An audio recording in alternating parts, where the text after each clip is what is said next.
السلام عليكم ورحمة الله وبركاته. معاكم مصطفى من جديد ان شاء الله، حلقة جديدة في قناتكم يوميات غاوي بادج.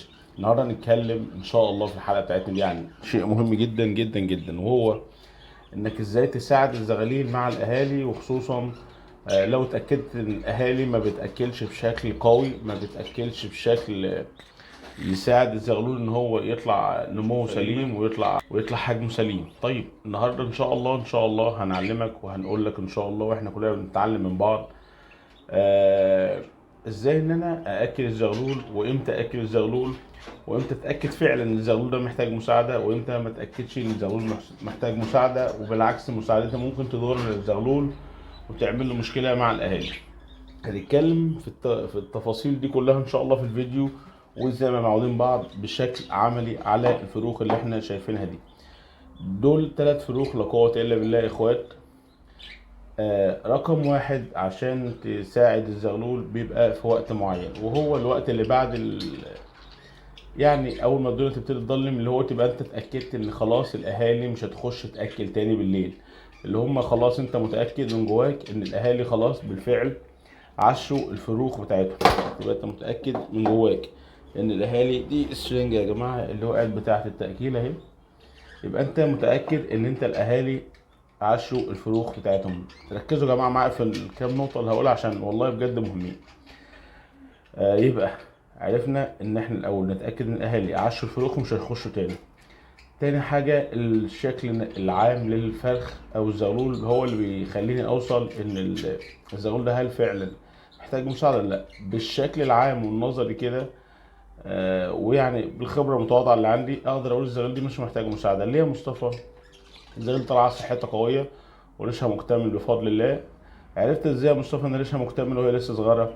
بصوا يا جماعه، شايفين الطبقه اللي هي زي الفرو دي، او الطبقه البيضاء اللي مغطيه الجسم بتاع الزغلول، الطبقه اللي هي شبه البطانيه دي، الفرو دي او القطن دي، الطبقه دي بتاكد لك ان الفروخ طالعه صحتها كويسه اهي. بصوا نجيب لكم زغلول عشان نشرح لكم عليهم، نجيب لكم اصغر واحد مش هنجيب لكم اكبر واحد. بصوا يا جماعه، الطبقه دي، الطبقه البيضاء دي اللي هي شبه القطن او شبه الصوفه ديت او القطن الطبي، دي اللي بتاكد لك ان الزغلول ده هيطلع صحته قويه. ليه؟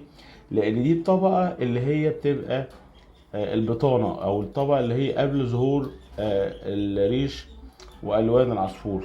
فمعنى كده ان العصفور صحته كويسه بفضل الله، ولغايه الوقت اللي احنا بنصور في الفيديو هو الاهالي مهتميه. طيب في حالات كتير هتلاقي ان الطبقه دي ساعات بتبقى مش موجوده، وتلاقي العصفور لحمه باين من هنا كده، لحمه بيبقى باين.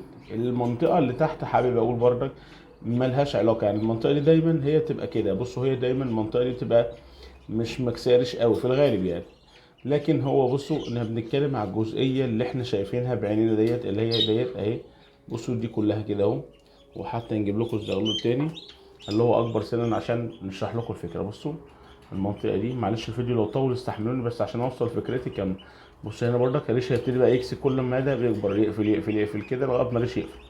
فطالما ان الطبقه دي موجوده تعرف ان الزغلول بتاعك كده بفضل الله هيطلع ان شاء الله زي الفل، ومش محتاج مساعده قوي. بس انا عشان اوريكم الفكره بجيب لكم زغاليل اللي عندي، لان احنا الحمد لله عندنا عصافير بنبقى مجربينها وعارفين ان شاء الله بعد توفيق ربنا ان هي هتاكد زغاليلها والدنيا جميله. بس احنا حابين نقول لكم التجربه، يبقى عرفنا ازاي نعرف الزغلول بتاعنا سليم وطالع بريش وصحه جيده ولا لا. قلنا امتى ناكل؟ بعد ما الاهالي تتاكد ان هي عشت الفروخ بتاعتها. ابتدي اتدخل في الوقت ده، لان اي توقيت غلط ممكن انا اتدخل فيه ممكن للاسف اعمل مصيبه ومشكله. اللي هي ايه؟ بدل ما انا بساعد مع الاهالي هخلي الاهالي تعتمد عليا، وتخش كل ما تخش العش تلاقي الزغاليل مش محتاجه اكل ولا محتاجه مساعده، فبالتالي للاسف هتترك وتهمل الزغاليل وتترك العش وتقول لك طب اكلهم انت بقى. لكن انا لما باكلهم في الوقت اللي الاهالي خلاص بعدت عنهم، والوقت ده بقدر اكتشف فين الزغلول اللي اكل زياده واللي ما اكلش زياده، واللي محتاج اكل اقدر اكله، واللي مش محتاج اقدر اديله حاجه بسيطه وهكذا. طيب انا كده بستفاد ايه؟ بستفاد ان هو انا بدي كل زغلول حقه، بحيث بفضل الله الزغلول تبقى تطلع كلها بصحه جيده. طيب اكلتهم في الوقت اللي خلاص الاهالي عشت واللي هم سابوا الفروخ، ايه اللي بيحصل؟ بيجوا عبال ما بيطلع النهار بيكون الزغاليل طبعا خلاص الاكل كل اللي في بطنها فيه دي، فجاعت. ليه جاعت؟ لان انا مليت لها الحوصله ووسعت لها الحوصله، فبالتالي الزغلول مجرد ما الحوصله بتخلص بتكون جاعت. فدي نقطه مهمه. طول ما انت مهتم بالزغلول وبتملى له الحوصله، الحوصله طبعا يا جماعه زي ما انتم عارفين اللي هي المنطقه دي دي اهي اللي انا ماسكها بايدي دي هي فاضيه لسه، دي اسمها الحوصله. هي فاضيه مش عشان هم مش واكلين او عشان هم مش جعانين، لا، عشان ده المعدل الطبيعي، وهم كده فضل الله هضموا الاكل بالشكل الطبيعي. ليه؟ احنا دلوقتي داخلين على الفجر، يعني دلوقتي الساعه 4 4 ونص كده، 4 وثلث، فخلاص داخلين على صلاه الفجر، فاللي هو خلاص ساعه ولا ساعتين النهار هيطلع. فده الوضع الطبيعي ان هم اكلوا مظبوط، الام اديتهم الميعاد مظبوط، وبالتالي اول ما الاضاءه بتاعت النهار هتطلع هيبتدي ينادي على الام عشان ياكل.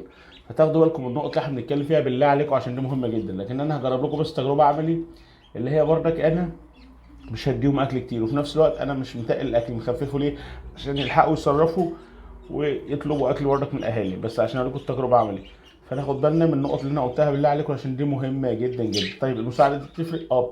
بتفرق ان انت بفضل الله الزغلول بيطلع صحتها كويسه، واللي ما اكلش بياكل، وابتدى بعد كده ياكل، بس ما طولش. يعني ما طولش، اخلي الحاجه اكلها وارجعها تاني بسرعه. ما استمرش في الموضوع. يعني مجرد ما الزغلول تبتدي تكبر واحس ان هي خلاص الاهالي بتاكلها، وانا اديت الزقه واديت المساعده، والزغلول ابتدى يلقط ويفطم وياكل ويدوق طعم الاكل، وابتدت فعلا بالفعل اشوف في الحوصله كام حبه اكل بياكل، ما تدخلش. ليه؟ عشان الموضوع ما يتقلبش ضدك. يعني في زغلول بيكسل وبيهمل، مجرد ما بيتساعد بزق او بتاكيل يدوي بيعتمد عليك كليا وجزئيا، يبقى هو كبر واخواته كبروا زيه وفي نفس الحجم، هو ما بياكل وهو ما بياكلش. خلاص ليه؟ عشان عارف ان في حد هيجي يديله وجبه، عشان عارف ان في حد هو معتمد عليه.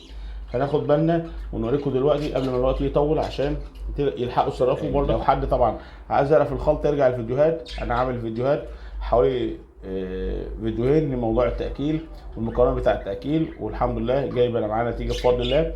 الفكره بتاعت السرنجه، وعاملين الفيديو لكل ده، تقدر ترجع للقناه هتلاقي اللي انت عايزه. وبرضك التاكيل اهو، بصوا بنسمي الله، بصوا هي المعده فاضيه اهي. طيب ازاي بقى اكل؟ بمسك بالراحه. اللهم صل وسلم على سيدنا محمد. الجلده بتاعت البلف دي يا جماعه، الجلده بتاعت البلف حاول تقطعها بشكل سن الابره. بصوا كده اهي، بصوا بشكل سن الابره نقطعها اهو. بصوا بنفس شكل الابره بموس عشان تخش بسهوله زي ما احنا شايفين. بصوا بنسمي الله اهو، بصوا اهي، مش كل الجلده بتخش، يعني نصها ونسيب نصها. بعمل ايه بقى؟ هنبص على الحوصله، ببقى ايدي على الحوصله اصبعها كده، وايدي التانيه برضك شغاله تحسيس، يعني خليني حساس. بصوا طيب اهي، سبحان الله، مشكله من المشاكل قابلتنا السرنجه. بصوا عملت ايه كده؟ كده فيها حصى او فيها حته ناشفه، فبالتالي مش هتطلع الاكل. بصوا مش هتطلع الاكل، بروح منضفها بالراحه كده اهو.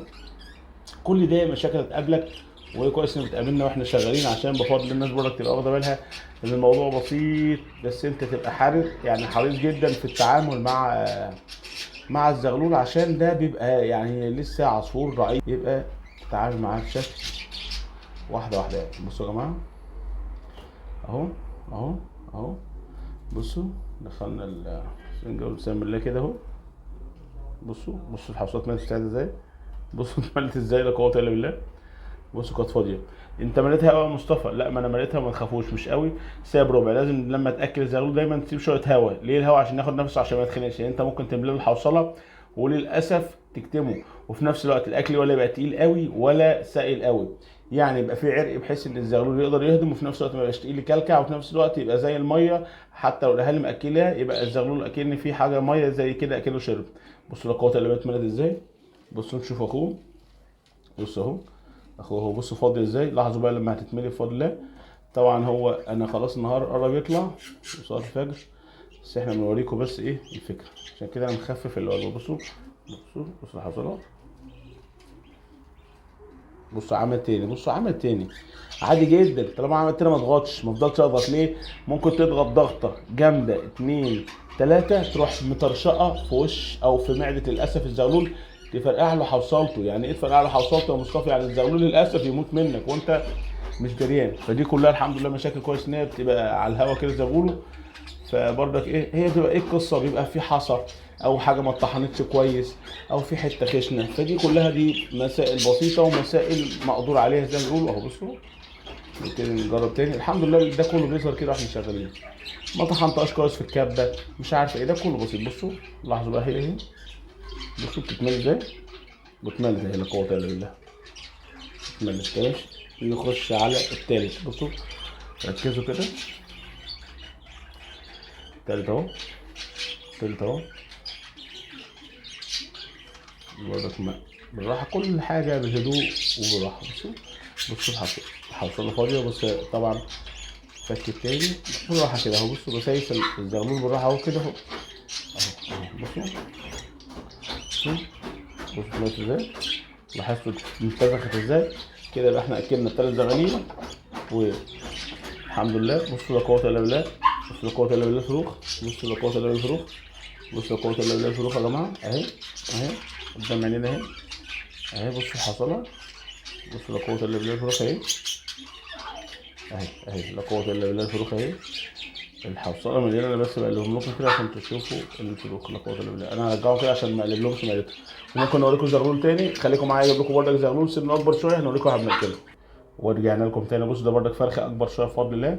بردك بالليل ممكن نديله زق كده مساعده، هي كلها مساعدات بحيث ان انا اخلي الزغلول بتاعي بفضل الله صحته غير. بصوا فاضي ازاي خالص، فاضي خالص. بس هو الصبح هاكله، بس انا بوريكم بس. بصوا فاضي ازاي، بصوا هنملاها بقى دلوقتي. بصوا هي فاضيه اهي. بصوا بتزيد ازاي الحمد لله. ازاي زادت قبل ما البتاعه تسد تاني الحمد لله اهي. هي كده ايه، بصوا ملكه. بصوا ما شاء الله، حتى هي باينه عليه ازاي، صحته باينه عليه ازاي اللي هو اكل. بصوا صدره، شفتوا يا جماعه صدره اتملت ازاي. لا قوه الا بالله. زغلول جميل. هو العصفور طائر من الفرح. فبصوا الله المستعان اهو. بصوا اهو، بصوا. فمش هنطول اكتر من كده يا جماعه عشان الفيديو ما يمسخش. كده احنا نستفاد ايه، نستفاد بفضل الله ان انت تساعد بس في وقت معين بشكل معين، ويبقى الموضوع ماشي في السياق مظبوط عشان ولا تضر الاهالي ولا تضر الزغلول. بس كده يا جماعه. وان شاء الله اي حد ليه اي سؤال نرد عليه ان شاء الله. ابعتوا لي في الكومنت وانا هفتح امركم ان شاء الله. لو اللي فات حلو خليه احسن بامر الله. بس ما تنسوش الهوايه نوايا، ما تنساش تعاقب المحتوى، تعمل اشتراك ليك واصحابك وحبايبك المهتمين بالهوايه. وكان معكم اخوكم مصطفى. اتمنى خير والتوفيق للجميع. اشوفكم على خير ان شاء الله في فيديو جديد. والسلام عليكم ورحمه الله وبركاته.